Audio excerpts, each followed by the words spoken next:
Olá pessoal, bom dia para vocês. São 7 horas da manhã e mais um minutinho. Hoje é dia 8 de maio de 2025. Nós estamos começando mais uma edição do Desperta para que você fique sintonizado com o que aconteceu ontem, e não foi pouca coisa, né? E saiba exatamente como é que vai ser o dia de hoje. E vou começar já com uma informação de última hora que aconteceu agora há pouco, porque lá no Vaticano esperava-se, né, a qualquer momento o surgimento de uma fumaça lá naquela chaminé que fala sobre a eleição de um novo Papa ou não, e isso aconteceu há exatamente 9 minutos atrás. Nós temos aqui para você, será que habemos Papa, como dizem lá os vaticanistas? Vamos ver? Alex, bom dia. Põe para nós aí a fumacinha lá na chaminé do Vaticano para a gente saber se teve um novo Papa. Olha, tá aí, essa é uma imagem que está sendo transmitida ao vivo, a fumaça no começo sai branquinha e aí depois ela fica preta, né? Sinal de que não houve ainda um consenso entre os cardeais para a eleição de um novo Papa. E os estudiosos das tradições do Vaticano estão dizendo que hoje é muito provável que haja essa definição, mas a primeira fumaça, marcada pontualmente para o horário das 7 da manhã, horário do Brasil, acabou saindo 8 minutos antes. Foi o contrário do que aconteceu ontem, quando todo mundo ficou 2 horas lá esperando na Praça de São Pedro, lá no Vaticano, e a fumaça não saía. Foi aquela agonia, todo mundo pensando, mas está demorando demais, então devem ter chegado a um Papa. Mas não chegaram, né? Só lembrando que esse é o maior concílio de todos, são 133 cardeais votando, então não se sabe exatamente por que houve esse atraso, mas não era por causa da indicação de um novo Papa, né? Então essa é a informação mais recente para você, e eu quero dizer que o ICL está transmitindo ao vivo essas imagens que você viu aqui. Alex, põe para a gente aí a imagem da chaminé ao vivo, por favor. Agora não vai sair nada, mas está aí, ó, a imagem ao vivo nos nossos canais aqui, no canal do Eduardo Moreira, no canal do ICL Notícias, também no nosso site, tá?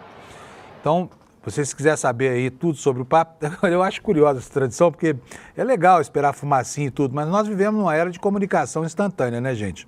Então não custava o Vaticano se atualizar, talvez botar um telão lá, qualquer coisa assim, né? E até para quebrar esse gelo que o sigilo imposto aos cardeais acaba provocando, né? Mas estamos aí, olha, já 2 fumaças, uma ontem atrasada, não teve Papa, agora uma 8 minutos antes da hora, também não teve Papa, então a situação segue sendo a mesma.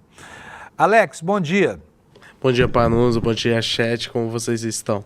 Tudo Estamos ótimos. Quintou, né? Amanhã só falta mais o dia de amanhã, Sim. Passado o dia de hoje, tá tudo bem. Alex, ontem, mais uma vez, nós tivemos a mesma coisa. Olha, eu acho que daqui a pouco a gente não vai nem falar mais sobre isso, porque virou arroz de festa esse assunto. Racismo em jogos no Paraguai, né? Racismo explícito, manifesto, porque o Paraguai é um país que nesse ponto, e em muitos outros também, é um país atrasado, não considera lá a proteção às minorias e o racismo campeia, né? Ao contrário do Brasil, o Paraguai ainda não se deu conta de que precisa barrar esses preconceitos estruturais.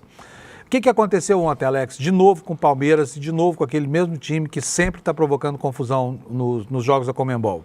Então, ontem, após a vitória do Palmeiras por 2-0 contra o Cerro Porteño do Paraguai, houve novamente gestos racistas da torcida do clube paraguaio, como a gente pode ver na imagem que eu vou colocar na tela. A torcida do Palmeiras está cantando e ele começa a imitar gestos racistas, como a gente pode ver nessa imagem aqui. Ele chama a atenção para ele, né? Ele avisa antes que vai fazer o gesto e depois depois faz um gesto meio envergonhado e ainda, né? Bota o dedo médio lá. Sim. Esse imbecil aí, racista daquilo mesmo que você está pensando aí. E lembrando que este ano a gente teve um episódio contra o Luigi, que foi na Libertadores Sub-20, e houve aquela repercussão toda por conta daquele caso que ele sofreu, e infelizmente nos profissionais houve novamente esse ato racista do clube paraguaio. O Palmeiras foi nas redes sociais e informou que irá tomar as medidas cabíveis novamente, e lembrando que é a 4ª vez que acontece ato racista entre Cerro Porteño e Palmeiras, do lado do Paraguai. Lembrando que no Allianz Parque houve também um ato racista do torcedor palmeirense. O Palmeiras Isso, foi... aliás, deixa eu até aproveitar aqui, bota a minha tela no ar, por favor, Alex, só para a gente relembrar esse caso. Sim. Aqui o torcedor fala que imitou uma galinha, né? Quer dizer, mas é um torcedor do Palmeiras, viu, pessoal? Isso. torcedor do Palmeiras aqui, esse sujeito aqui que está fazendo um ato, ele disse que era galinha, né? Parece mesmo uma galinha. Agora, o mundo animal está fornecendo, né, uns memes assim horrorosos, né, para um período da história em que isso já não deveria mais molestar ninguém, né? Sim. Mas enfim, tá. E aí, isso aqui, quanto custou de multa para o Palmeiras? Foi 300 mil reais? É isso, essa brincadeira? Foi 296 mil reais, foi 50 mil dólares. O Palmeiras acatou a multa e a punição. E lembrando que o Palmeiras tomou medidas cabíveis e suspendeu, expulsou o torcedor do sócio Avante, que é o plano sócio-torcedor do Palmeiras, e fez o boletim de ocorrência. Lembrando que o Palmeiras vai tentar fazer que essa multa seja arca e o pagamento seja feito por esse torcedor que o Palmeiras identificou nas câmeras de segurança e na leitura facial do estádio e puniu ele. E aí nisso é esperar para ver o que vai acontecer, mas o Palmeiras tomou medidas cabíveis e gostaria que o Cerro Porteño fizesse isso também, porque é um caso que vem tomando constância lá no Paraguai contra times brasileiros, infelizmente. Pois é, complicado. E a Conmebol falou alguma coisa ou não? Então, lamentou profundamente, como sempre faz, e ficou nisso ou não? Então, eu dei uma averiguada agora antes de entrar no ao vivo e não tem nenhum post, nem nada relacionado, nem nota, nem nada do tipo, como ela sempre faz. Infelizmente... Que péssimo isso, né? Sim. Bom, agora vamos falar dos resultados. O que tivemos ontem para o pessoal se atualizar aí, poder conversar? Porque, gente, olha, eu mesmo não sou um admirador de futebol. Nós mantemos esse quadro aqui porque, em respeito à maioria dos brasileiros que adoram o futebol, né? Então a gente oferece aqui essa conversa inicial aqui no programa com o Alex, que é um fã ardoroso de futebol e mais ardoroso ainda do Palmeiras. Sim. Para que você possa ter o que conversar com seus colegas de trabalho, saber de quem que você vai poder tirar um sarro, essa coisa toda. Então vamos lá, anota aí quem é que você vai zoar hoje. Alex, fala para nós. Primeiramente, eu gostaria de pedir desculpas aos torcedores do Botafogo, que ontem eu falei Bahia ao invés de Botafogo no Carabobo. Foi um no Carabobo? Isso, eu falei Bahia e foi Botafogo que ganhou de 2-1 lá na Venezuela. Agora vamos pro jogo de ontem. Errar é humano. Sim. Segue aí. O Bahia ontem perdeu em casa por 3-1 por Nacional do Uruguai. Meus pêsames ao André Uzeda. O Flamengo empatou 1-1. André Uzeda é nosso editor aqui no ICL. Sim. O Flamengo empatou 1-1 com o Central Córdoba e se complicou na fase de grupos, ocupa a terceira posição com 5 pontos. O Palmeiras garantiu a vaga para as oitavas de final da Libertadores, ganhou de 2-0 e é o único time 100% na competição. E, para não deixar passar, na Sul-Americana o Cruzeiro foi eliminado, empatou 1-1 com o Mochuca Runa, o Grêmio empatou 0-0 com o Clube Atlético Grau e hoje tem o Atlético Mineiro contra o Deportes Iquique. E lembrando que o Vasco perdeu de 4-1 por Puerto Cabello. Muito bem. Perdão, já antecipado, nós esquecemos de alguma coisa, porque foi uma agenda desportiva grande, né, Alex? Sim. Beleza, vamos tocar o barquinho então, para a gente poder conhecer a primeira previsão, depois vamos para os destaques do dia. Olha, como a gente pode perceber, né, as áreas de clima mais hostil, elas vão diminuindo na medida em que vai se consolidando aqui, vai se aproximando o inverno, né, e o outono vai fincando raízes, enquanto o sol caminha lá para o hemisfério norte. Então, nós temos hoje no Brasil um alerta único aqui para a região norte, que é esse aqui, chuvas intensas, lá em cima de Manaus está o aviso do INMET. E aqui entre o litoral de Alagoas e da Paraíba até o litoral sul do Espírito Santo, tem um outro alerta aqui. Esse alerta é de chuva acumulada, né, portanto terreno hidratado. E no sulzinho do país, as chuvas voltam a castigar o Rio Grande do Sul. Aqui na metade mais ao sul, tem um alerta de tempestades e para o centro do Rio Grande do Sul, tempestades, mas com menor gravidade, porque aqui o alerta é amarelo e não é vermelho. Agora eu vou ver as temperaturas como é que ficam, né? É até desnecessário dizer que a maior parte do Brasil já está livre do calorão, né? A maior parte, enquanto o calorão vai caminhando lá mais para o norte, para o lugar que é quente naturalmente mesmo, nós ficamos livres dele aqui no mais ao sul. E aqui estão, cadê as temperaturas? Hoje está difícil aqui, viu, o site do Instituto Nacional entrou. Olha, então nós teremos, olha, frio nessa faixa acinzentada aqui, que vai desde o centro da Bahia, descendo aqui, se aproximando do litoral, até chegar ao queixo de Minas Gerais, né? ao sul de Minas Gerais e passando pelos estados do Espírito Santo e do Rio de Janeiro. Teremos frio aqui. Vamos ver como é que ficam as temperaturas? Porto Alegre vai ter 31 de máxima, então vai chover, mas vai estar quente por lá. Florianópolis terá 28, Curitiba 27 graus, São Paulo terá 29 graus, já teve 16 de madrugada. No Rio de Janeiro a temperatura vai a 32, em Vitória vai a 28 graus Celsius. Em Belo Horizonte a temperatura máxima vai ser de 27 e agora a gente vai aqui para o centro-oeste. Campo Grande com 33 graus de máxima, nuvens sem chuva. Goiânia, poucas nuvens, temperatura máxima de 32. Brasília, mesma condição, máxima de 27. E Cuiabá, 33 graus de máxima com 25 de mínima, né? Cuiabá começa a fazer jus ao nome de capital brasileira do calor, que divide com Teresina, no Piauí. Em Porto Velho, a temperatura vai a 32, nuvens, possibilidade de chuva isolada. Em Rio Branco, 34 graus. Manaus terá 33, pancadas de chuva, trovoadas. Em Boa Vista, a temperatura vai chegar a 35 graus. Em Macapá, a 33. Em Belém, a 34. Em São Luís, a 32 graus. Em Teresina, 34. Fortaleza vai a 31. E aí a beleza de dia que vai ser lá nas capitais do Nordeste, né? Natal tem nuvens, algumas nuvens, 30 graus. 30 graus também em Recife. Maceió também com 30 graus. Aracaju, nuvens, pancadas de chuva isolada, que começa o tempo a ficar, né, mais enfesado. Que mais? Aracaju com 28 graus de máxima, pancadas de chuva isoladas. Salvador, nuvens, pancadas de chuva, máxima de 28, temperatura variando muito pouco aqui. O gradiente térmico está pequeno aqui, de 24 a 28, e essas são as temperaturas no Brasil. E faltou, como falta todo dia, Palmas, né? Mas eu não vou me esquecer. Palmas vai a 35 graus, capital mais quente do Brasil no dia de hoje, mínima na madrugada de 24 graus, nuvens no céu, mas nada de previsão de chuva. Então essa aqui é a previsão da meteorologia para o dia de hoje.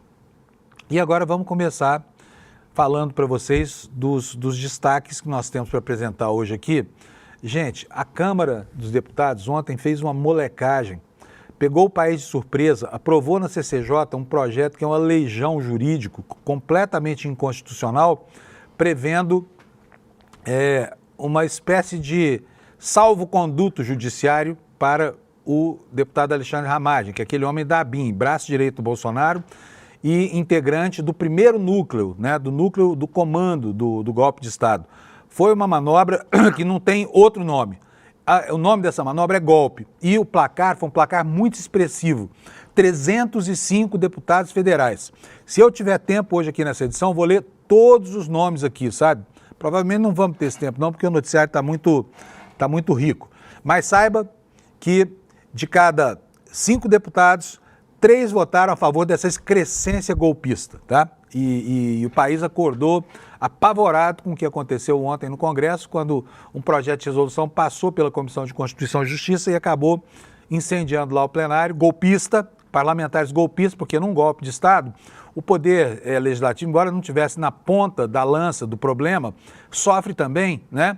E a democracia que garante, por exemplo, né, a imunidade parlamentar, que garante o ambiente de segurança jurídica necessário para que possa haver o funcionamento do parlamento. E tem 305 pilantras golpistas investidos de mandado federal no Brasil, tá? Vamos ver se a gente encontra espaço aqui para dar os nomes deles. Senão você vai consultar depois no site do Sérgio, você vai saber quem foi que votou a favor dessa geringonça institucional e quem se comportou como se espera. Mas foi muito pouca gente, tá? Foi bastante pouca gente. E pela importância que tem, obviamente que essa manobra golpista da Câmara veio parar na capa do ICL Notícias hoje, do nosso site. Ela é a manchete de capa, tá aqui, olha, o Hugo Mota com cara de paisagem na mesa, mas foi ele quem autorizou o andamento da sessão. Então, aqui não há o que desculpar, né? Parece que o poder, que o parlamento brasileiro está sinceramente imbuído da intenção de transformar Bolsonaro num sujeito que a lei não alcança, tá? 305 parlamentares golpistas. Então vamos ver o que diz aqui a matéria do ICL para a gente saber exatamente como é que foi essa molecagem, essa surpresa que a Câmara preparou para a gente. Matéria da Mariana Holanda e do César Feitosa da Folha Press retrata o seguinte: o plenário da Câmara aprovou na noite desta quarta-7 um projeto de resolução que suspende a ação penal contra o deputado Alexandre Ramagem do PL. E o que acontece em função disso? Olha só, abre-se uma brecha para tentar atingir todo o processo relativo à trama golpista de 2022 e beneficiar quem? Ele mesmo, o golpista master, que é o Bolsonaro.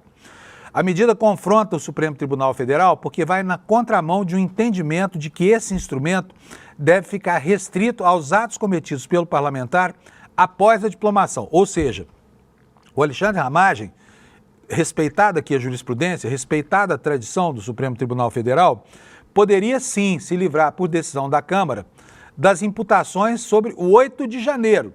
Mas as imputações que pairam sobre ele são bem anteriores ao 8 de janeiro. Portanto, o salvo-conduto oferecido pela Câmara para a delinquência desse golpista não valeria. De qualquer forma, é uma afronta. Por quê?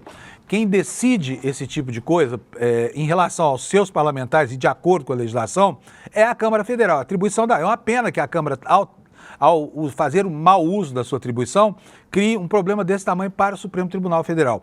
Mas ontem foi uma desídia. Ontem foi realmente assim um movimento de enfrentamento. Né? E a situação toda que se pensava que se materializaria no Senado acaba acontecendo lá na Câmara dos Deputados, né? Vamos voltar aqui para o texto da reportagem. Ela diz para nós, da forma como foi aprovado o relatório de um bolsonarista, golpista do União Brasil, chamado Alfredo Gaspar, um texto abrangente que suspende a ação por completo, tá? Não só para o Ramagem, que é deputado federal, mas beneficiando todos os réus como Bolsonaro.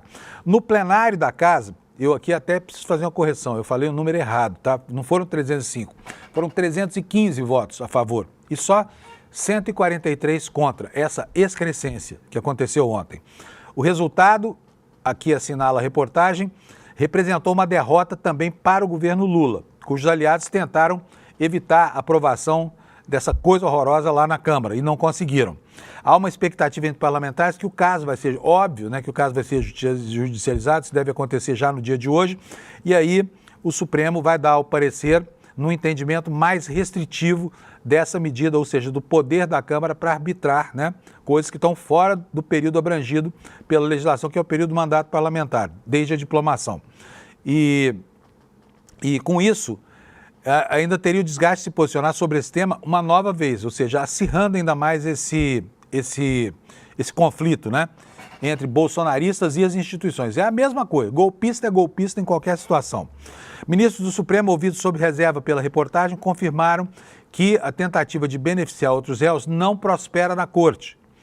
Segundo eles, há um entendimento majoritário de que o movimento dos parlamentares é inconstitucional.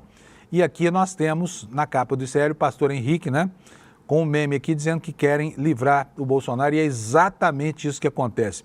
Olha, o esforço dessa gente para que o golpismo do Bolsonaro seja transformado em um fato corriqueiro, em algo palatável, aceitável, em algo minimamente decente, chega a ser comovente, no mau sentido, inclusive, comove no mau sentido, porque causa náuseas, né? O nível de molecagem desse congresso de golpistas que sequer tem a dignidade de defender as suas próprias prerrogativas diante de um sujeito que queria acabar com as instituições brasileiras, né? E, obviamente, que isso gerou reações. Mas antes de falar das reações, eu vou falar sobre um vídeo do Nicolas Ferreira, que foi postado anteontem. Ontem teve mais de 100 milhões de views e quando fala, o Nicolas Ferreira de novo apareceu lá com a camiseta preta, naquele cenário ensaiadinho, falando um monte de coisa sobre a fraude do INSS, que ele caracterizou como o maior roubo de todos os tempos. Mas acontece que esse vídeo do Nicolas, para variar, estava recheado de fake news. Estava recheado. E é óbvio que ninguém aqui está com a pretensão de defender o indefensável, quer dizer que o governo Lula não tem nada a ver com o governo Lula, tem muita coisa a ver com isso e deve explicações. Agora, não se deve atribuir ao governo Lula, né, todo o problema. Por quê? Ele começou no governo Bolsonaro, ele prosperou de 2019 até 2022 nas barbas do governo Bolsonaro, o Bolsonaro foi alertado, o governo Bolsonaro foi alertado e não fez nada. É a mesma coisa que depois, desde o ano passado, quando o assunto ganhou, né, o alerta do próprio governo, né, de que essas fraudes estavam acontecendo, e não aconteceu nada também. Então há erro dos dois lados aqui. Sabe, não se pode ninguém se arvorar da condição de senhor da moral nessa história aqui, porque está todo mundo errado, tá? Mas, né, a oratória, a narrativa da extrema-direita, ela quer aproveitar isso como um insumo para tripudiar o governo Lula, né? O governo Lula merece críticas, mas não merece todas as críticas, então é o que acontece. E aí o vídeo do Nicolas, que eu não vou exibir aqui, aliás, daqui a pouco eu vou exibir um trechinho dele. Esse vídeo, de novo, bombou na internet, ele tem uma rede poderosa de distribuição dessas mensagens e acaba acontecendo isso, o vídeo dele bomba, né? Ele tem um público aí muito grande entre a população brasileira, e até quem não concorda com as ideias dele, meu caso, por exemplo, seu caso aí certamente na sua casa, acaba assistindo para saber o que se passou, né? Aí foram 100 e tantos milhões, a última contagem que eu vi aqui foi no portal do Metrópole, já estava 103 milhões. E aí o pessoal fica assustadíssimo. Só que ontem, ao contrário do que aconteceu sempre, as reações foram mais rápidas. E aí o próprio Lindbergh Farias, que é líder do governo, que é líder do PT, chegou prontamente a fazer uma resposta em vídeo que eu vou mostrar para vocês agora, que contempla um trechinho das bobagens que o Nicolas falou e mais um trecho da fala do deputado Lindbergh. Bota para nós, por favor, Alex. Eu confesso que não imaginava que esse momento fosse acontecer. Porque ficava eu pensando, o PL, aquela turma... Tá? É o próximo vídeo do Lindbergh. Se você não tiver com ele aí, eu tenho ele aqui na minha página, daqui a pouquinho a gente mostra. E então, falamos aqui, estamos tratando da reação ao vídeo do Nicolas. Vamos tratar logo do problema que isso criou, porque além do vídeo do Nicolas, teve essa surpresa ruim ontem, ao final do dia. A Câmara mandou o assunto para a CCJ votou rapidamente, foi parar no plenário, um projeto de resolução da Câmara, e o projeto de resolução não depende de sanção presidencial, não está sujeito a veto e já está valendo, tá? Hoje está difícil aqui, porque o ar está muito seco, né? E a garganta começa a secar e a gente tosse aqui durante a transmissão. Então, se vocês vão me desculpar aqui, eu vou tomar uma aguinha aqui para poder continuar a leitura. Tem dia que é duro, viu? O ar-condicionado aqui gela e a garganta vai para o brejo. Mas vamos falar aqui do que aconteceu lá na Câmara Federal de ontem. Os deputados nos surpreenderam com essa brincadeira. E aí aconteceu isso que vai ser registrado agora, reações de pavor, né, entre os deputados governistas que não conseguiram conter essa ofensiva bolsonarista. E agora sim a gente vai entender esse vídeo que a gente começou a exibir do deputado Lindbergh. Pode botar o mesmo, por favor. Eu confesso que não imaginava que esse momento fosse acontecer. Porque ficava eu pensando, o PL, aquela turma do Bolsonaro, eles querem trancar o Bolsonaro. Mas eu esperava, Jandira, que fosse surgir uma proposta intermediária. Não! Quero dizer a todos os deputados e deputadas que talvez não estejam por dentro dos detalhes. O que vale não é o relatório do deputado Alfredo Gaspar. O que vale é o projeto de resolução. O que é que está escrito aqui? Fica sustentado o andamento da ação penal contida na petição 12.100 em curso no Supremo Tribunal Federal em relação a todos os crimes imputados. Os senhores sabem o que é essa petição 12.100? É tudo! Toda a denúncia do Gonê da PGR.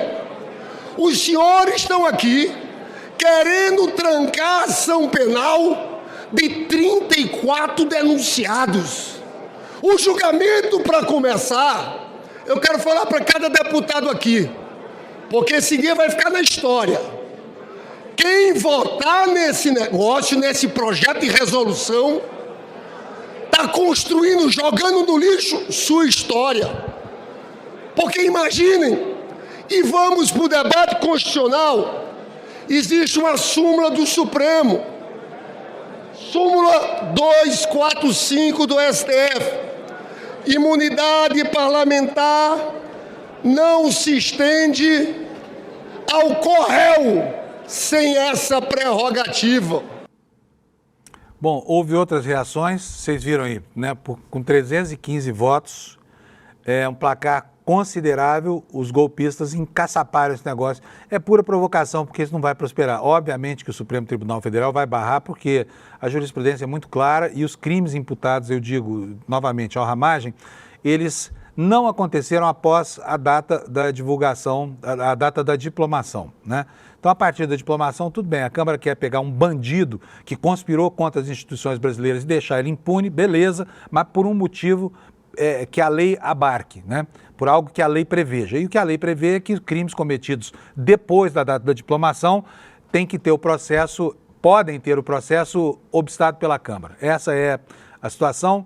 E eu conversei com 2 advogados ontem que me disseram a mesma coisa. Olha, isso não prospera, não tem por onde, é ilegal, o Supremo Tribunal Federal não vai cair na esparrela de aceitar uma provocação como essa, vai ter que reformar essa decisão declarando a inconstitucionalidade. Agora, tudo isso ainda está no campo só da suposição, porque é de se supor, né, que vai haver uma ação judicial para tentar obstar isso que aconteceu ontem, né? Vamos continuar com as reações. Nós temos aí o vídeo da Fernanda Melchiona, Alex.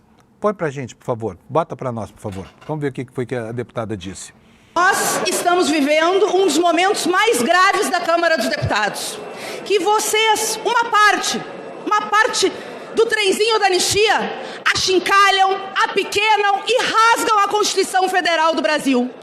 Aqueles e aquelas que querem transformar essa sustação em relação ao Ramagem no trenzinho da anistia para os golpistas do 8 de janeiro, não honram o mandato parlamentar. É uma vergonha. Está na casa que homenageia Rubens Paiva, torturado, assassinado, executado pela ditadura civil-militar. E ter parlamentares usando as suas prerrogativas para defender os golpistas de 2022, 2023. E, presidente Hugo Mota, essa responsabilidade também é sua.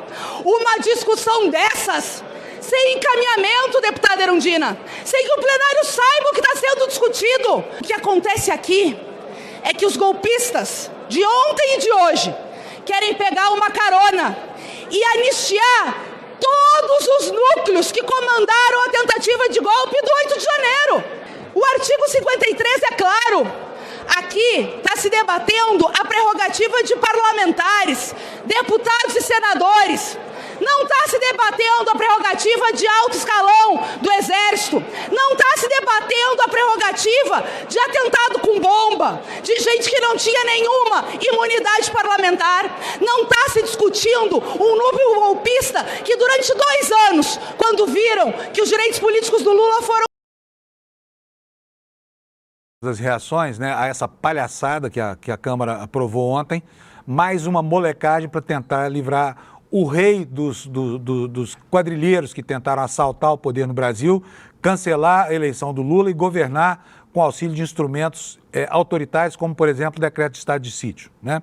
Essa é a situação, uma vergonha. É algo para deixar, sabe, esses 315 deputados deviam estar envergonhados de estar dando suporte a um golpista notório. Estão usando o Ramagem como cavalo de Troia para colocar lá na barriguinha desse cavalo Jair Messias Bolsonaro, o estrupício maior que atrapalha a democracia brasileira. Agora, não pensem, os senhores e as senhoras, que esse tipo de palhaçada é privilégio só do Brasil. Não somos, felizmente não somos, não, ou infelizmente, né? Porque é uma quadra do tempo em que a humanidade parece que caminha muito mal. A julgar pelo que está acontecendo lá nos Estados Unidos, onde a cruzada do Trump contra as instituições segue a passos largos. Tudo aquilo que o mundo inteiro, até os que sempre deploraram o fascismo do Trump, achavam que ele não teria coragem de fazer, ele está fazendo agora, com todos os requintes de crueldade, né? E vamos ver então o noticiário nos jornais internacionais. Daqui a pouco a gente volta a falar sobre a política brasileira, tá? Começando, como sempre, pelo Washington Post, que é o melhor jornal dos Estados Unidos hoje. A manchete principal é um acordo comercial que o Trump está prestes a assinar com o Reino Unido. E o jornal coloca que é o primeiro entre dezenas de acordos que o governo pretende fazer com parceiros comerciais no mundo, né? Agora, tem um outro assunto aqui que dá a dimensão moral desse governo. E é isso mesmo que eu quero mostrar para você. Deixa eu só pegar aqui o meu microfone que caiu. Tá direitinho? Foi? Tá indo? Tá, beleza. O microfone caiu aqui e eu perdi o áudio. Mas vamos lá. olha só essa manchete aqui, ó. Os Estados Unidos pressionam países que enfrentam tarifas a aprovar, sabe o quê? A Starlink do Musk, sabe? E nós estamos falando de uma república desse tamanho, chamada Lesoto, né? Uma república africana. E é inacreditável, porque no Brasil você tem no Código Penal um tipo penal chamado advocacia administrativa, que proíbe de maneira terminativa qualquer funcionário público, seja um Reles Barnabé, até o sumo, o Supremo Poderoso do Brasil, que é o presidente da República, não se pode usar a condição de funcionário público para promover negócios privados. E lá nos Estados Unidos, isso é o que acontece. Olha, o Trump, em relação ao Musk, já promoveu um salão do automóvel na Casa Branca, você se lembra? Faz cerca de um mês, né? Tentou induzir os eleitores dele a comprarem carros da Tesla, que vai numa derrocada horrorosa, e nada disso deu certo, né? Porque as vendas, os lucros da Tesla caíram 71%, as vendas caíram 70% em alguns países da Europa, e os próprios americanos evitam comprar essa marca. Até porque os carros não são mesmo grande coisa, né? São bonitinhos, essa coisa toda, mas tem problemas de acabamento, tem problemas de autonomia, tem 1,5 milhão de problemas que os consumidores desse carro do Elon Musk não estão dispostos a bancar em nome do quê? Porque o carro virou um rótulo ideológico, né? Você vê alguém num Tesla hoje e fala, putz, aí vai um trumpista, ó, ou um bolsonarista, né? Então, para quem gosta, não tem problema nenhum. Só que o carro é caro e ruim. E os consumidores aproveitaram a deixa do engajamento do Musk com esse regime fascista, com a construção do ambiente neonazista que campeia a humanidade agora, para colocar suas desconfianças na mesa e aí estão parando de comprar os carros da Tesla. Mas o governo Trump não deixa de trazer o assunto à baila, querendo promover os interesses do Musk. Agora é a Starlink. E eu vou ler aqui a matéria para vocês terem uma ideia da promiscuidade, né, da pornografia que é a relação entre governo dos Estados Unidos e negócios privados. Está aqui, não sou eu que estou falando, é o jornal Washington Post, então mesmo você aí que adora ver o mundo pegando fogo como está, leia um jornal capitalista de um país capitalista como são os Estados Unidos. Está aqui, olha, alguns países recorreram à empresa de internet via satélite em conjunto com as negociações comerciais, ou seja, para entabular o fim dessas tarifas hediondas que o Trump está cobrando, coloca-se na pauta um negócio privado do Elon Musk, né? E quem foi que escreveu esse relatório? Funcionários do próprio Departamento de Estado dos Estados Unidos. E a matéria do Washington Post assinala que os Estados Unidos têm interesse estratégico em combater provedores de internet chineses. Só que, assinala aqui a reportagem, o papel de Musk nessa confusão toda está dificultando esse cenário. O que diz a matéria aqui? Menos de 2 semanas depois que o presidente Trump anunciou tarifas de 50% sobre produtos de uma pequena nação africana, chamada Lesoto, o regulador de comunicações do país realizou uma reunião com representantes do governo Trump? Não, com representantes da Starlink. A empresa de satélites de propriedade da SpaceX, que é do bilionário Elon Musk, buscava acesso a clientes no Lesoto. Mas foi somente quando Trump revelou o fim das tarifas e pediu negociações sobre acordos comerciais que os líderes do país, de 2 milhões de habitantes, concederam à empresa de Musk. Foi aí que aconteceu a primeira licença do serviço de internet via satélite do país, com uma duração prevista de 10 anos. Decisão mencionada em um memorando interno do Departamento de Estado obtido pelo Washington Post afirma o seguinte: enquanto o governo do Lesoto negocia um acordo comercial com os Estados Unidos, ele espera que o licenciamento da Starlink demonstre boa vontade e intenção de acolher as empresas americanas. Gente, Lesoto, sabe? É um bairro de São Paulo esse país. E a diplomacia americana agora é exercida por vendedores da Starlink. Que decadência, hein? Fala sério. Botar um vendedor de internet para decidir o futuro rumo da negociação entre 2 nações soberanas, né? Uma, nem tanto, né? A grandona. A matéria fala o seguinte, olha, Lesoto está longe de ser o único país que decidiu ajudar a empresa de Musk enquanto tenta se defender de tarifas americanas. A empresa fechou acordos de distribuição com 2 fornecedores na Índia em março e obteve pelo menos acordos espaciais com Somália, República Democrática do Congo, Bangladesh, Paquistão, Vietnã, embora esta provavelmente não seja aí uma relação completa de países. Ou seja, se isso aqui não é corrupção, o meu nome a partir de agora é Carlos Alberto, viu, Alex? Vou mudar Prazer. de nome aqui, porque não é possível, né, que imaginaram a diplomacia brasileira, por exemplo, indo aí, colocando na frente da sua pauta comercial, na pauta diplomática, né, o interesse de uma empresa brasileira. Olha só que despropósito. Aqui no Brasil isso dava cadeia. Nos Estados Unidos não dá. E a população ainda continua, uma boa parcela, apoiando esse tipo de coisa. Só para terminar esse assunto aqui, a matéria do Washington Post diz que uma série de mensagens obtidas pelo jornal revelam como as embaixadas dos Estados Unidos e o Departamento de Estado pressionaram os países a superar obstáculos para as empresas de satélite americanas, frequentemente mencionando a Starlink nominalmente. Portanto, essa pauta faz parte da agenda oficial do governo. E os documentos não mostram que a equipe de Trump tenha exigido explicitamente favores para a Starlink, mas indicam que o secretário de Estado, o ministrão deles lá, né, das relações exteriores, tem instruído cada vez mais as autoridades a pressionarem por aprovações regulatórias para a empresa de satélite de Musk, em um momento em que a Casa Branca pede negociações abrangentes sobre comércio. Olha que absurdo. Ou você acha que é normal que um Estado passe a funcionar como agente de vendas de um produto de uma pessoa que sequer tem vínculo formal com esse governo?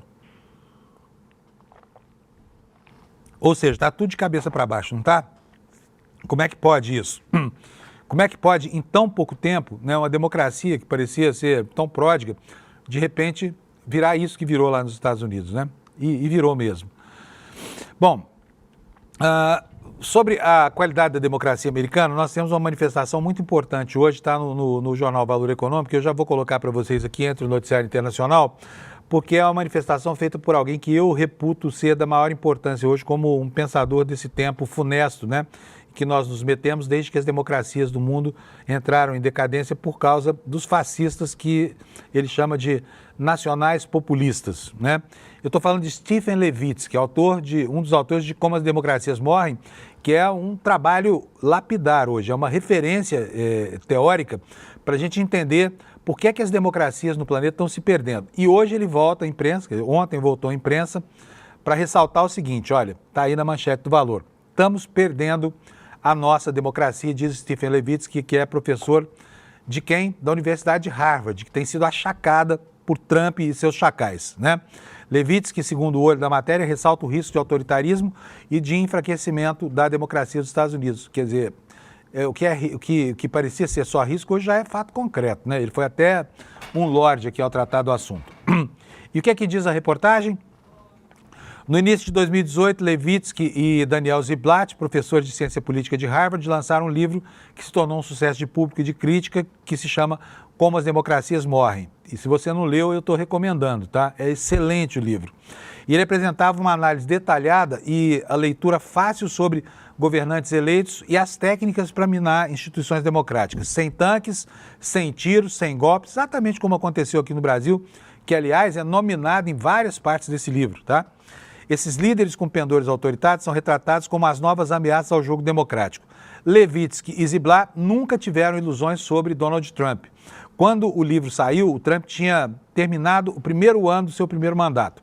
A atuação dele ligava os alarmes sobre o risco do autoritarismo e do enfraquecimento da democracia nos Estados Unidos. Só que até aquele momento, grades de proteção da democracia estavam em pé e o limite não tinha sido ultrapassado. Aliás, o Levitsky, nesse livro, aponta como causa dessa coisa toda o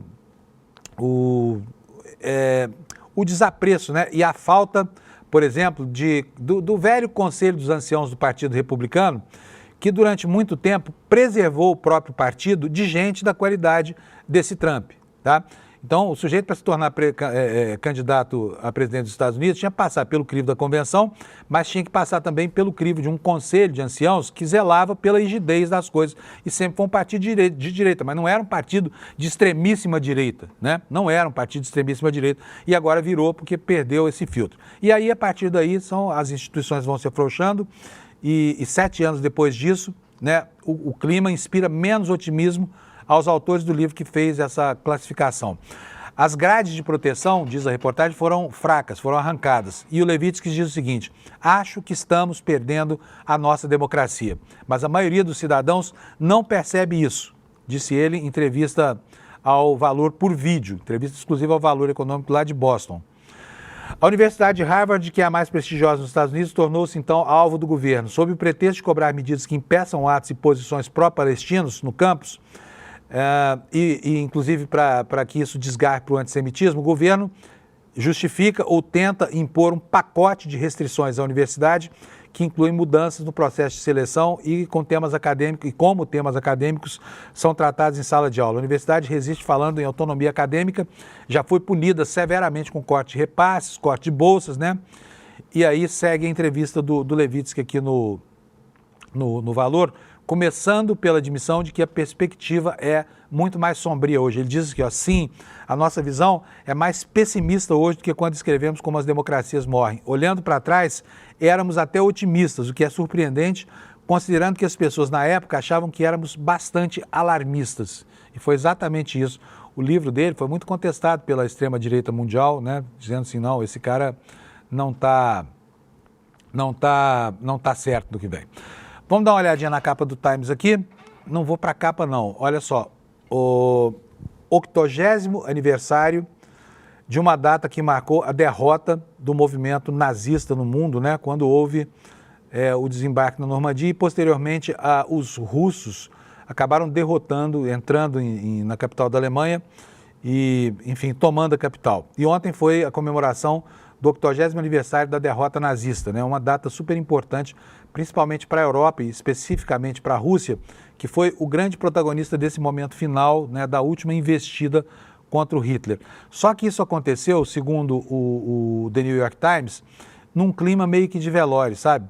Com a Europa sozinha tendo que comemorar isso. Por quê? Porque o aliado de antes hoje é inimigo, né? E a reportagem que eu estou mostrando aqui para vocês trata disso nesse parágrafo aqui, olha. O autor diz o seguinte: eu nunca imaginei há menos de um ano que algo tão querido por tantos pudesse se desfazer tão rápido. Nem que o 80º aniversário do Dia da Vitória na Europa, ou Vitória na Europa, na quinta-feira, chegaria com tantos europeus sem saber mais se deveriam considerar a América do Sr. Trump como adversária ou como aliada, né? E a matéria ressalta que até o governo passado isso não aconteceu, né? Quer dizer, havia um clima de fraternidade entre esses povos que contribuíram para a derrocada do movimento nazista no planeta, tá? Vamos tocar em frente aqui. Quero mostrar para vocês, porque nós já estamos quase aqui na quadra final do jornal. Primeiro, um recadinho aqui da nossa área de marketing. Você sabe que o que sustenta o ICL são os cursos que o ICL promove, né? E as ações de educação financeira, a interface com programas para as comunidades mais carentes e também o aprimoramento e a formação da nossa comunidade. Por isso o ICL está agora promovendo a segunda turma do seu curso de pós-graduação, que faz em conjunto com a Fundação Escola de Sociologia e Política e que é um curso regulamentado pelo MEC, reconhecido pelo MEC. Então é um curso que gera títulos e tudo mais. Se você quiser aumentar a sua perspectiva, o seu gradiente de percepção dessa complicada realidade global, você não pode deixar de fazer esse curso ou, ao menos, de assistir a primeira aula, que é gratuita. Você não precisa fazer matrícula, não precisa ser apoiador, não precisa nada, tá? É só entrar aqui no despertaicl.com.br, deixa lá seu e-mail e faça uma inscrição. Você ganha um convite para assistir a aula magna que o Gessé Souza vai dar para a gente aqui na quinta-feira, né, no dia... Hoje faltam 7 dias, quinta-feira da semana que vem, às 8 horas da noite, tá? Então não se esqueça, tá aí, ó, o título da aula, o tema da aula é Por que as elites odeiam o povo brasileiro, tema que foi escolhido pelo professor Gessé Souza, que é o grande nome da sociologia brasileira nesta quadra do século XXI, tá bom? Então não deixe de fazer isso. Despertaicl.com.br, é rápido, é grátis, é para todo mundo e você assiste a primeira aula dessa nova turma da nossa pós-graduação, tá bom? Dito isso, vamos falar do que aconteceu ontem lá em Brasília. Ontem, vocês sabem que a extremosa direita chamou uma manifestação, né, lá em Brasília, um ato em benefício de quem? Dele, Bolsonaro. Esse ato aconteceu ontem, em tese, supostamente aqui, a desculpa apresentada são sempre os bagrinhos de cabeça de cérebro lavado, que eles manipularam e colocaram lá em porta de quartel, essa coisa toda, depois... fizeram deles um comboio para quebrar os poderes, né? Foi o que aconteceu no dia 8 de janeiro. E aí, hoje, o discurso é pobres bagrinhos, sabe? Nós tangemos o rebanho, mas coitados deles, só porque eles foram lá, eles estão sendo tão maltratados assim, desconhecendo completamente o peso da legislação brasileira, que já previa tudo isso que está acontecendo agora, né? Só que o ato convocado ontem para Brasília pelo Bolsonaro deu errado. Não tinha gente, né? Foi um ato vazio, e aliás, muito vazio mesmo. E está na nossa capa aqui no site do ICL, olha, ó, flopou. Ato por anistia a 8 de janeiro em Brasília, com participação de Bolsonaro, teve baixa adesão. Aí vocês veem aqui pela foto, na primeira página, né? Olha só, quase ninguém lá, tá vendo só? Um bando de desocupados aqui, que foi lá para ver o Bolsonaro, né? Se recuperando da cirurgia ainda, 3 dias depois da sua alta, indo lá para fazer o proselitismo dele. A matéria diz o seguinte: o ex-presidente Bolsonaro participou nesta quarta-feira de ato em Brasília para defender a anistia ampla para ele, né? E recuperando-se de cirurgia recente, foi recomendado pelos médicos que não comparecesse, mas ele foi. A caminhada da Torre de TV até o Congresso Nacional começou pouco depois das 16 horas. Bolsonaro e sua esposinha Michele seguiram em cima de um carro de som. Mais cedo, o ex-presidente divulgou um vídeo convocando os apoiadores para a manifestação, que, no entanto, não virou nada, né? Ele afirmou ainda que queria encontrar esses apoiadores para fazer uma fotografia. Apesar dessa convocação da estrela do golpe no Brasil, o ato teve baixa adesão, não mobilizou grande público e, ao contrário do que esperavam os organizadores, que achavam que iam reunir ali mais uma multidão, né? Evento coordenado por quem? Ele, Silas Malafaia. E por falar em Silas Malafaia, quero apresentar para vocês aqui uma novidade, você vai adorar ver essa notícia aqui, tá? Na capa do site do ICL, ICL Notícias, está aqui o anúncio de que amanhã nós vamos ter uma coisa muito especial aqui. É uma série de reportagens do Igor e da Juliana Dalpiva, né? Que mantém hoje uma das colunas mais quentes do Brasil, mostrando quem é Silas Malafaia. Quem é, como vive, do que vive, se é rico, se é pobre, tudo sobre o Malafaia nessa série de reportagens assinada pelo Igor e pela Juliana, que são 2 dos melhores apuradores, são 2 cães farejadores do jornalismo brasileiro, tá? E estão agora atrás do Malafaia para saber de onde é que vem tanta empáfia, tanta arrogância e um engajamento tão grande com os fascistas brasileiros. Vou ler para vocês aqui a notícia, você pode procurar no site do ICL, não é hoje, tá? Hoje é só o anúncio, é amanhã, ainda estão terminando de fazer os textos e tudo mais. E vai haver um podcast aqui, um episódio do podcast falando sobre isso tudo. Vou ler para vocês aqui, porque assim você se sintoniza e já fica preparado, porque eu tenho certeza que você vai querer saber quem é esse histriônico Silas Malafaia. O ICL Notícias vai lançar uma reportagem especial sobre Silas Malafaia. A vida financeira do pastor foi investigada por Igor Melo, sob coordenação da Juliana Dalpiva. E o resultado vai ser apresentado em uma grande matéria no portal, um podcast e também um documentário. Portanto, o tema vai estar quente aqui na telinha do ICL. A reportagem especial com essas revelações vai ser publicada no portal amanhã, sexta-feira, dia 9. Mas os assinantes da newsletter do ICL recebem o texto já hoje. Portanto, quem apoia o ICL, quem contribui com o ICL, recebe antes, o que é muito justo. Concorda comigo? A série vai se chamar, e o podcast vão se chamar No Alvo, que tem como tema o Império Malafaia.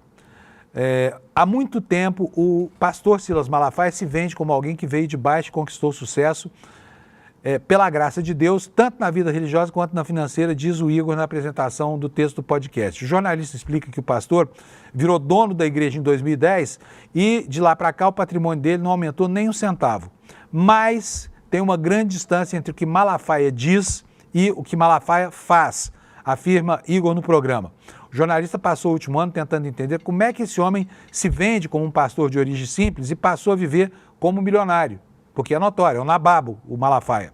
Como resultado dessa investigação, o Igor vai apresentar informações inéditas sobre o passado, os bens e a rede de relações do pastor dos reacionários do Brasil e até como ele ganhou quase R$1 milhão em apenas um ano, sem fazer força, mole, só gritando ali no microfone, né?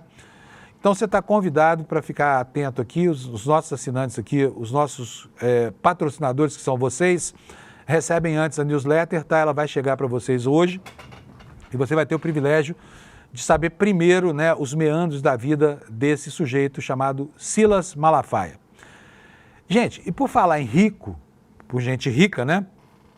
Olha só o que está hoje no Eco, na coluna do UOL, Uma informação super relevante sobre o clima, né? A gente está falando aqui todo dia da meteorologia, quase sempre surpreendidos por fenômenos meteorológicos muito adversos. De quem é a culpa por isso? Tem gente que diz, não, a culpa é dos mais pobres, que ficam queimando lenha, cozinham com lenha, queimam muito petróleo. Mas olha, veja isso aqui, ó. Os 10% mais ricos causam 66%, quase 70% do aquecimento global, aponta um estudo recém-divulgado. O que é que diz esse estudo? Os hábitos de consumo e investimento dos ricos aumentaram substancialmente o risco de ondas de calor mortais e de secas, afirmou o estudo que quantifica o impacto da riqueza concentrada em eventos climáticos. Aqui vai um trecho entre aspas. Associamos a pegada de carbono das pessoas mais ricas diretamente aos impactos climáticos no mundo real, disse a agência France Press, a autora principal desse estudo, que se chama Sarah Schoengart, que é cientista em Zurique, do Instituto Federal de Tecnologia de Zurique. Em comparação com a média global, por exemplo, a fração 1% mais rica contribuiu 26 vezes mais para as ondas de calor que ocorrem uma vez a cada 100 anos e 17 vezes mais para as secas da Amazônia, de acordo com os resultados que foram publicados na Nature Climate Exchange, que é na Nature Climate Change, não é Exchange, né? A revista prestigiosa que publicou esse artigo. As emissões dos 10% mais ricos na China e nos Estados Unidos juntas representam quase metade da poluição global por carbono. E aí vem os maganos, né? Os defensores da indústria do petróleo, dizer para a gente que eles não têm nada a ver com isso, né? Mas está aí a constatação, numa revista séria, um artigo feito por gente séria e que nos revela isso, que os mais ricos são realmente aqueles que provocam mais poluição no planeta, né? E não nos cobrem depois, né, que economizemos os nossos recursos naturais, porque isso significa, por exemplo, não gastar energia significa não crescer, mas na verdade é lá no primeiro mundo que está o problema. Vamos tratar um pouquinho, gente, do caso do INSS, porque nós já temos só mais alguns poucos minutinhos, né? E os dados, quando se apresentam, eles são cada vez mais assustadores, né? Essa fraude, essa roubalheira deslavada que aconteceu aí, que afetou exatamente a parcela mais vulnerável da população brasileira, que são os aposentados, tungados na marra por funcionários desonestos do INSS. Supõe-se até a autoridade do alto escalão do Instituto e até do governo, lá no Ministério, ao qual o Instituto está subordinado, né? E aí vem aqui a informação. Olha, em um mês, olha só, uma única entidade chegou a fazer 1.569 descontos na aposentadoria dos pobres coitados aqui, dos que foram tungados por esse esquema criminoso, por hora, tá? 1.569 mordidas em alguma aposentadoria a cada hora. Relatório é da CGU, tá? Da CGU, que é um órgão do governo federal. O relatório de auditoria da CGU, divulgado na última terça-feira, revela que a falta de padrão na filiação de aposentados e pensionistas reforçou as suspeitas do órgão sobre a relação de diversas entidades que mantinham vínculos com beneficiários do INSS. A Controladoria destaca, por exemplo, a situação de uma associação que fez 1.569 autorizações de desconto por hora. E sabe quando? Em abril do ano passado. Em um outro caso, uma entidade filiou apenas uma pessoa em um mês e mais de 187 mil em outro. Ou seja, alguém falou, bicho, olha aqui, ó, o caminho da fortuna é esse aqui, ó. Bota fé aqui, segue reto. Então, só uma pessoa em um mês, provavelmente alguém que deve ter autorizado, porque não é possível que ninguém tenha autorizado também. E aí, no mês seguinte, abriram lá a caixa de Pandora do INSS e mais 187 mil pessoas passaram a ser descontadas involuntariamente e sem autorizar. E ninguém viu nada lá no governo federal, tá? Olha, a CGU identificou também 10 entidades que fizeram mais de 100 mil a 250 mil autorizações de desconto nos meses com mais inclusões entre 2023 e 2024. Portanto, é recente isso aqui.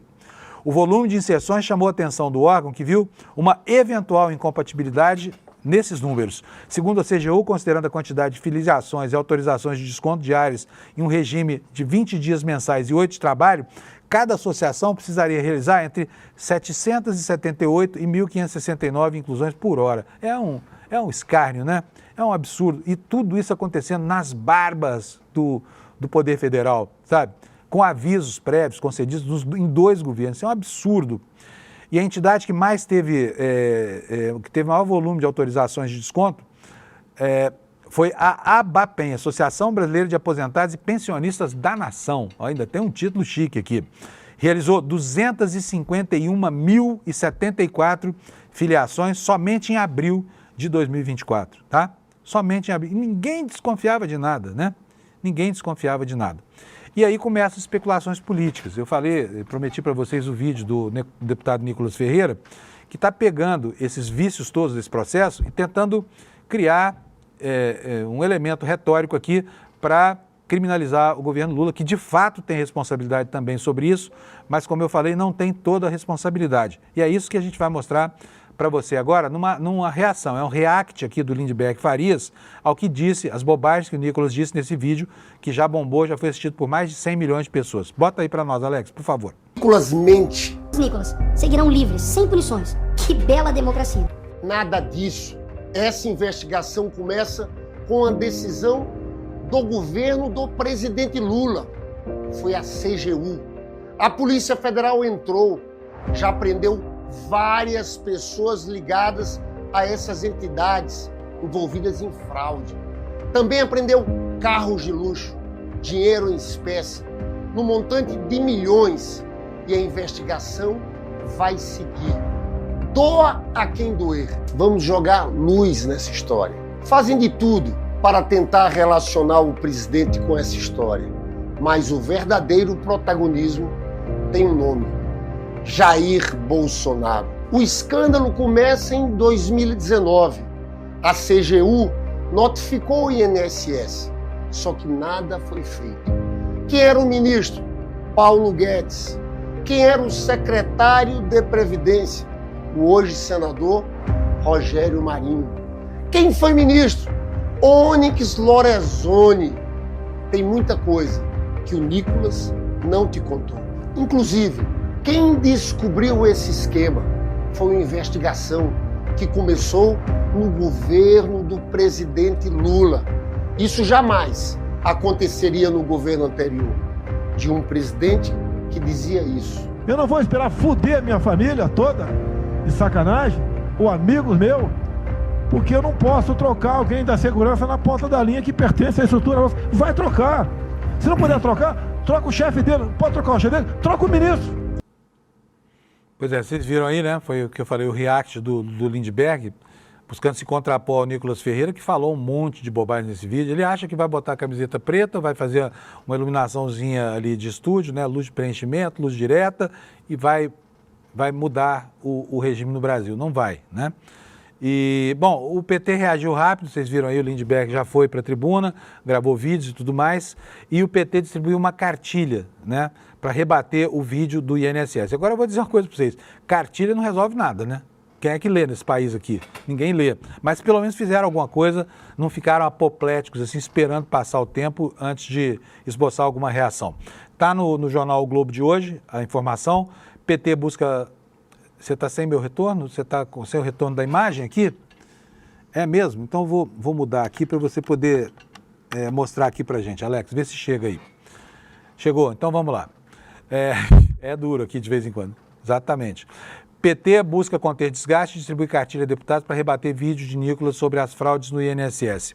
Após o caso do Pix, o deputado do PL fez uma nova investida nas redes contra a gestão petista, né? Essas gracinhas do Nicolas também estão datadas, viu, gente? Estão com os dias contados, porque esse vídeo, até a base sabe que é cheio de mentiras, cheio de porcaria, gera comoção, gera frisson. Mas ficar apavorado com esses vídeos aqui não é a solução para o problema da comunicação oficial, né? O que diz aqui? Olha, a liderança do PT na Câmara distribuiu aos deputados um documento com uma série de argumentos rebatendo o vídeo de Nicolas Ferreira. Se chama Desmentindo Nicolas Ferreira, INSS. Documento de 30 páginas traz o roteiro completo das falas do deputado, contrapondo ponto a ponto o que o parlamentar diz, sugerindo que os argumentos para os deputados petistas, que é para eles fazerem a disputa de narrativas com a oposição, tá bom? É isso, terminamos. Só lembrando você aqui, Alex, põe aqui, ó, na outra câmera, para eu mostrar aqui o nosso evento, né, que nós estamos promovendo. Não se esqueça, pegue o seu convite do nosso site, vai assistir a essa aula magna com o Gessé Souza e, se você quiser, talvez te interesse, faça a pós-graduação que vai aumentar o seu ângulo de visão sobre a realidade social e política brasileira a partir do GCE e de todo o corpo docente lá da Fundação Escola de Sociologia e Política, tá bom? Amanhã, sexta-feira, estou de volta aqui 7 da manhã para ler o mundo com vocês. Tchau, obrigado pela sua audiência. Por que as elites odeiam tanto o povo brasileiro? Segundo essas elites, as cidades de fora são sempre as melhores, as pessoas lá são mais educadas, honestas, bonitas. Cidade boa é Miami, comida e cultura de valor só na Europa. É sobre esse tema e a explicação disso que farei a próxima aula magna da pós-graduação do ICL, Repensando o Brasil, Sociedade, Política e História. A aula Por que as elites odeiam o povo brasileiro será no dia 15 de maio, na quinta-feira, às 20 horas. É uma aula de graça e aberta ao público.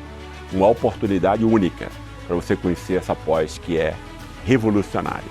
Participe desse momento especial com o ICL e a FESP São Paulo.